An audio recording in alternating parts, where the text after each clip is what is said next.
नमस्ते, मेरा नाम शुभम है और आप मुझे ब्रेन ऑफ बिहार पे देख रहे हैं। एक दो अपडेट इंपॉर्टेंट है जो कि बताना है इस वीडियो में आप लोगों को, क्योंकि बहुत सारे लोग आके इतना ना कंफ्यूज कर दे रहे हैं कि क्या सही है क्या गलत है, क्या करने से पैसा मिलेगा, लोगों को पता नहीं चल पा रहा है। तो बहुत लोग मेंबरशिप फॉर्म और जो शेयर एप्लीकेशन फॉर्म है जो भी इसका है, अभी भरवाया जा रहा है अनऑफिशियली। हमने पहले भी बताया था कि इस फॉर्म भरने से आपका कोई नुकसान नहीं है, बशर्ते कुछ सावधानी रखते हुए इसको भर के और जल्द से जल्द आप लोग अपने एजेंट से ब्रांच से संपर्क करके जो भी खुला हुआ है उसको अपलोड करा दें, क्योंकि स्कैन किया हुआ फॉर्म सीआरसीएस मिला रही है और सहारा में हम लोगों ने जो जमा किया था या सहारा के द्वारा उसको हटा दिया गया या नहीं मिल रहा है या स्कैन करना संभव नहीं है पूरे इंडिया का, तो एक रास्ता सहारा ने दिया है कि अपने मोबाइल से ही स्कैन करके एजेंट लोग उसको फिर से जमा कर दे रहे हैं। बहुत लोग बोल रहे हैं कि इसमें आपका रिकन्वर्जन हो जाएगा, ये हो जाएगा, वो हो जाएगा, तो ऐसा कुछ नहीं होने वाला है। हम लोगों को मतलब है पैसा मिलने से। जब हम लोगों को सावधानी बरतना था, सावधान रहना था, तब नहीं रहे, और जब जिससे पैसा मिलने वाला है उसमें 500 आदमी आके बीच में बाधा बन रहे हैं कि ये नहीं कीजिए, वो नहीं कीजिए। और तो जब दिमाग लगाना था 2010 में जब कन्वर्जन हो रहा था रियल एस्टेट हाउसिंग से क्यू शॉप में, तो कोई ऑब्जेक्शन करने वाला नहीं था, कोई आपको समझाने वाला नहीं था। लेकिन जब पैसा मिलना है जिससे, उसको रोकने के लिए 500 आदमी है। मेरा कहना है कि हम कहीं से भी सहारा का सपोर्ट नहीं करते हैं, लेकिन अगर सहारा को 500 गाली ही दिया जाए या पैसा नहीं मिले तो क्या फायदा है। तो सहारा को तो हम लोग लेंगे ही टारगेट में, लेकिन सबसे पहले जिससे पैसा मिलना है वो काम कर लिया जाए। तो जिनका मेंबरशिप फॉर्म का ये आ रहा है एरर, वो लोग एजेंट से और ब्रांच से संपर्क करके अपना मेंबरशिप फॉर्म अपडेट करा सकते हैं। उससे कहीं आपका री इन्वेस्ट नहीं होगा। मेंबरशिप फॉर्म पे लिखा हुआ है उसको पूरा पूरा आप लोग भरें। शेयर एप्लीकेशन में आप लोग डाल दे 10 रुपया और उसका फोटो कॉपी करके अपने पास एक जरूर रखें जो आप दे रहे हैं। ये सावधानी हुई कि ताकि उसमें कोई अल्टरेशन आगे चल के कोई नहीं करे, ठीक है। और री इन्वेस्ट का जहां तक बात है, अभी सहारा के 3 सोसाइटियों पर टोटली पाबंदी है। जब दिल्ली हाई कोर्ट ने रोक लगाया था उसके बाद से ऑफिशियली कोई इन्वेस्टमेंट नहीं ले सकती है सहारा, और लिया भी नहीं होगा। हैंड रिटन का हम बात नहीं कर रहे हैं, सॉफ्टवेयर से उसका कोई हेड ऑफिस से ही बंद कर दिया गया हो तो कैसे री इन्वेस्ट या रिन्यूअल हो जाएगा, नहीं होता होगा। दिल्ली हाई कोर्ट का आदेश था। और री इन्वेस्ट के लिए आपको अकाउंट ओपनिंग फॉर्म भरना पड़ता है, मेंबरशिप और शेयर एप्लीकेशन नहीं। ये शेयर एप्लीकेशन फॉर्म है जो कि स्कैन कॉपी उपलब्ध नहीं है सहारा के पास, जिससे आपका भुगतान मिलने में देरी होगा। अगर ब्रांच वाला खोजा जाएगा या भुला गया या कुछ भी हो गया, तो हमको ये जरूरत है कि सहयोग करें और मेंबरशिप फॉर्म को अपने एजेंट के माध्यम से उसको जल्द से जल्द, अगर आपका उसमें नाम है कि आपका मेंबरशिप नहीं आया है स्कैन किया, तो अपलोड करा दे। जो जो लोग अपलोड कराए हैं उनका पैसा जो 10,000 है, 10,000 से कम से आ रहा है, ऐसा कुछ लोगों ने हमको मैसेज करके बताया कि जल्द से जल्द मेंबरशिप आप लोग भरवा दीजिए और इससे कहीं री इन्वेस्ट नहीं होगा। इसके लिए आप लोग निश्चिंत रहे। जब सावधानी रखना था 10 में और 15 में, तब तो कन्वर्जन हम लोग करवा दिए। आज जब पैसा मिलना है तो हम लोग बलगला रहे हैं लोगों को कि आप ये नहीं करिए, वो करिए, धोखा हो जाएगा आपका। धोखा तो जब होना था तब हो गया। अब पैसा मिलेगा कैसे, इसका रास्ता निकालना है। और हमने ट्राई किया अभी कि रीसबमिशन, पता चला कि आज से शुरू हुआ है, थोड़ा सा एक्टिव हुआ है पोर्टल, लेकिन ओटीपी ही आने में दिक्कत है। सुबह में हमने ट्राई किया, नहीं हो रहा है, लेकिन उम्मीद है कि जल्द ही ठीक कर लिया जाएगा। और रास्ता यही है, चाहे सितंबर वाला सुनवाई हो जाए, आदेश आ जाए, जब 85,000 करोड़ का क्लेम पोर्टल के थ्रू हुआ है तो रिफंड भी पोर्टल के थ्रू ही होगा। ब्रांच खुलने ही सबका इंतजार, सब भ्रम है। सहारा ने कभी नहीं कोई ऑफिशियल नोटिफिकेशन या कोई उसका ऑफिशियल मैनेजमेंट का आदमी आके बोला है कि हम ब्रांच से पेमेंट करेंगे या नहीं करेंगे। ये भी नहीं बोला है कि हम नहीं करेंगे। लोग अपने से अधिका में ढेला ढो रहे हैं। कभी कोई कुछ कहता है, कोई कुछ कहता है, लाइमलाइट में बने रहने के लिए, यूट्यूब पे बने रहने के लिए। इन लोगों पर ध्यान देने की जरूरत नहीं है। पैसा कैसे मिलेगा इस तरफ बढ़ते हैं हम लोग, और रीसबमिशन में क्या क्या सावधानियां रखनी है अपना, वो सब आप लोग बढ़िया से भरिए। क्योंकि ज्वाइनिंग पॉइंट का भी इंफॉर्मेशन जो आया है, हमको तो पहले से ही इसका शक था कि ज्वाइनिंग पॉइंट को नहीं देगा पोर्टल, क्योंकि हम लोग के अकाउंटिंग में एक होता है मनी मेजरमेंट कॉन्सेप्ट। जो पैसा मनी में, मतलब पैसा उसको रुपीज में लिखा हुआ है वहीं आपका पैसा हुआ। बाकी ज्वाइनिंग पॉइंट ये सब भुलियाने वाला चीज है। इसका सहारा क्या किस बेसिस पर इशू की थी नहीं की थी, कहीं भी नहीं लिखा हुआ था कि जब आप कन्वर्जन हुआ तो वो क्यूसॉप का जो इंटरेस्ट था उसको अलग और इसका अलग दिया गया था। ये भी लिखा हुआ है कि ज्वाइनिंग पॉइंट में भी वैरी, और बोर्ड ऑफ डायरेक्टर से उसका जो सोसाइटी है वो डिसाइड करेंगे कि वो 100 रुपया होगा, 80 रुपया होगा या 200 होगा। भले ही एग्जाम्पल पीछे लिखा हुआ है कि एक ज्वाइनिंग पॉइंट इजकल टू 100 रुपया, मे बी एग्जैक्ट नहीं लिखा हुआ है। तो घुमा फिरा के ये तो मतलब ठगों का मतलब ग्रुप ही था।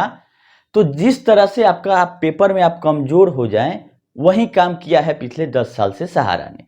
चाहे वो क्यूसअप उठा लीजिए, ज्वाइनिंग पॉइंट उठा लीजिए, आपको पेपर में इतना वीक कर देगी कि आप किसी कोर्ट में जाएंगे तो आपका केस नहीं लिया जाएगा, लिया भी जाएगा तो केवल मूलधन ही आप क्लेम कर सकते हैं।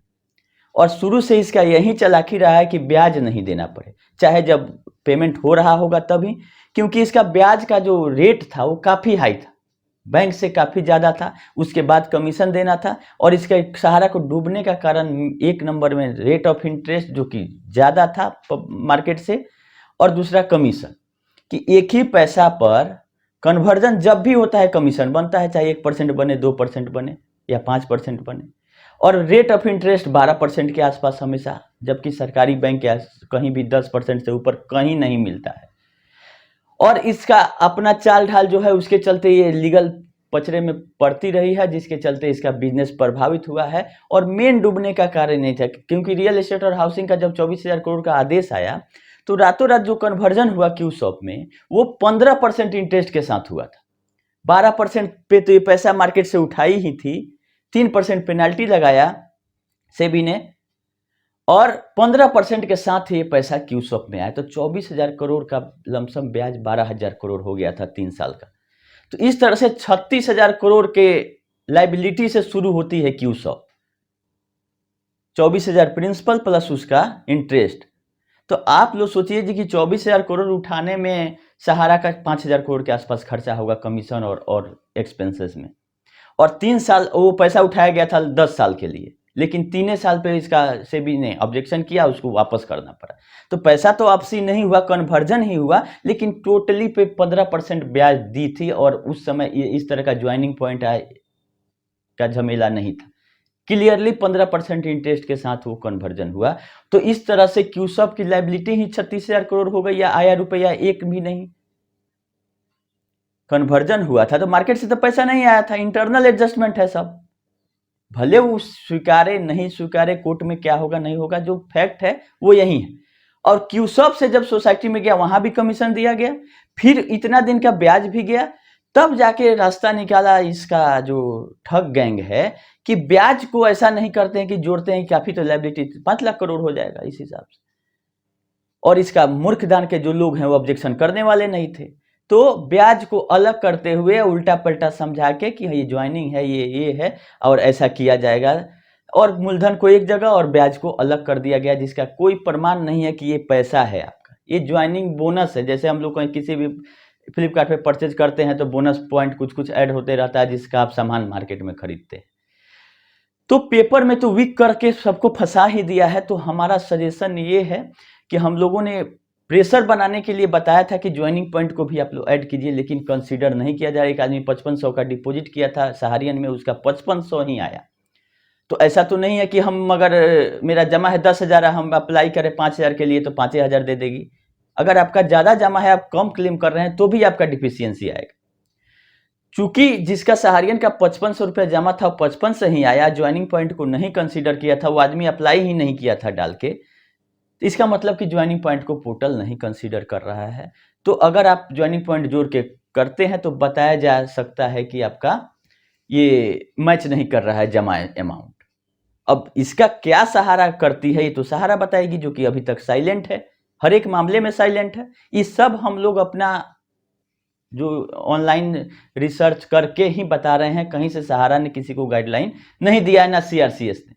आप लोग अपना भी दिमाग लगाइए कि क्या करना चाहिए। हमारे हिसाब से अगर नहीं कंसीडर कर रहा है तो डिफिशियंसी हटाने के लिए ज्वाइनिंग पॉइंट छोड़ के ही आप लोग अब अप्लाई करिए या रिसबमिशन करिए, तभी पैसा मिलेगा। और नहीं तो आप अपने एजेंट और मैनेजर या जो भी आपके संपर्क में है सारा से उनसे पूछिए कि कैसे करना है। क्योंकि जिनका अगर ज्वाइनिंग पॉइंट छोड़ के आया है वो हमको मैसेज किए हैं और बोले हैं कि ज्वाइनिंग पॉइंट हटा के अप्लाई करवाइए, पैसा आ जा रहा है। और फॉर्म अप्लीकेशन ये शेयर फॉर्म और मेंबरशिप जिसका अपडेट नहीं है उसका डाटा ब्रांच या एजेंट के पास आया है, उस हिसाब से आप लोग अपडेट करा दें। और एक और डाटा कहीं कहीं आया है ब्रांच में जिसमें membership number, date of birth और फादर्स नेम, एड्रेस दे दिया गया है सॉफ्ट कॉपी में ब्रांच वाइज कि आप अगर मेंबरशिप फॉर्म अपडेट कर रहे हैं तो वही डिटेल भरेंगे जो कि पोर्टल पे या सीआरसीएस को दिया गया है। आप लोग नया चीज उसमें करेक्शन करने की कोशिश नहीं करेंगे। जो सॉफ्ट कॉपी में सीआरसीएस को सहारा ने दे दिया है, अगर आज भी अगर आप मेंबरशिप फॉर्म भर रहे हैं तो वही डिटेल डालेंगे जो सहारा की तरफ से आपको बताया जाता है या जो अकाउंट ओपनिंग फॉर्म में आप भरे थे अभी उसको करेक्ट करके भर दीजिएगा कि हमारा यही डाटा है। तो अगर सॉफ्ट कॉपी में कुछ और रहेगा और स्कैन कीजिएगा तो कुछ और चला जाएगा, तो भी डिफिशियंसी आएगा। तो ये 2-3 सावधानियां थी जो कि आप लोगों को बताना था कि रीसबमिशन के पहले जरूर करें। पोर्टल अभी नहीं चल रहा है लेकिन उम्मीद है कि जल्द ही ठीक हो जाएगा और सारा भुगतान पोर्टल के माध्यम से ही होगा, इसको मजाक में नहीं लिया जाए। जी यहाँ से हो जाएगा वहां से, चाहे सुप्रीम कोर्ट का आदेश भी आ जाएगा सितंबर में, लेकिन भुगतान की प्रक्रिया पोर्टल के होके ही गुजरने वाली है। ये 99% कन्फर्म है कि देने का पैसा आए कहीं से भी, सुप्रीम कोर्ट के आदेश से आए, सीआरसीएस रिकवरी करे, लिक्विडेशन हो, लेकिन देने की प्रक्रिया अगर एक बार आधार सिस्टम से बन गया तो इसी माध्यम से आएगा। ये आप लोग निश्चिंत रहें इसके लिए। और 3-4 जो प्रॉब्लम्स हैं पोर्टल के वो अभी भी सुधार नहीं है, जैसे कि डेथ क्लेम का अभी नहीं क्लेम हो रहा है, मल्टीपल मेंबरशिप का क्या करना है इसका भी कोई क्लैरिटी नहीं है, ज्वाइनिंग पॉइंट का हम आप लोग को बता ही दिए, जिसका मैच्योरिटी 23 के बाद पूरा है उसका क्या करना है। तो जो पैसा लिया वो ब्रांच बंद करके भागा हुआ है, सच्चाई यही है। और सीआरसीएस को इस पे कार्रवाई करना था कि पोर्टल के अलावा सहारा क्या कर रही है, नोटिस जारी करना था, लेकिन वो ऐसा नहीं कर रही है, जो कि जल्द से जल्द करना चाहिए कि पोर्टल तो सीआरसीएस लाके सहारा से भी वाला पैसा से भुगतान कर रही है, सहारा इस बीच में क्या कर रही है। एक डाटा देना था स्कैनिंग करके जो कि उसके पास पड़ा हुआ है, वो भी सफलतापूर्वक नहीं दिया जा पा रहा है कि फ्रेश कहीं कहीं अप्लाई हो रहा है लेके। खैर जो सिस्टम है उसी में रहना है और पैसा कैसे निकले इस पे ध्यान देना है। बाकी लोग जो कह रहे हैं कि आपके साथ धोखा हो जाएगा, ये हो जाएगा, वो उन लोगों के भ्रम में नहीं रहें। जब उनको समझाना था तब नहीं समझाया और आज आके पोर्टल का कभी विरोध करेंगे, कभी कुछ करेंगे, तो ऐसे लोगों से थोड़ा बचने की जरूरत है। इन लोगों को मतलब नेतागिरी करना है कि हम जो कह रहे हैं वही सही है, कि हम सब दुनिया से एक अलग रास्ता बनाते हैं अपना, हम ये बोलेंगे तो हमारा वीडियो ज्यादा चलेगा। लेकिन हम लोगों को पैसा मिलने से मतलब है कि कहीं कुछ नहीं जाता। अगर ये आप लोग सोचिए कि पोर्टल नहीं रहे तो कैसे घर घर घूम के पैसा बांटेगी सीआरसीएस, और क्या रास्ता हो सकता है जिसमें 1.5 करोड़ लोगों का पैसा मिल जाए, 1 लाख करोड़। पैसा भले ही कम मिल रहा है लेकिन 1 रुपया का मिसयूज नहीं होगा, ये 200% आप लोग जान लीजिए, जो सीआरसीएस का ऑनलाइन पोर्टल के माध्यम से आएगा।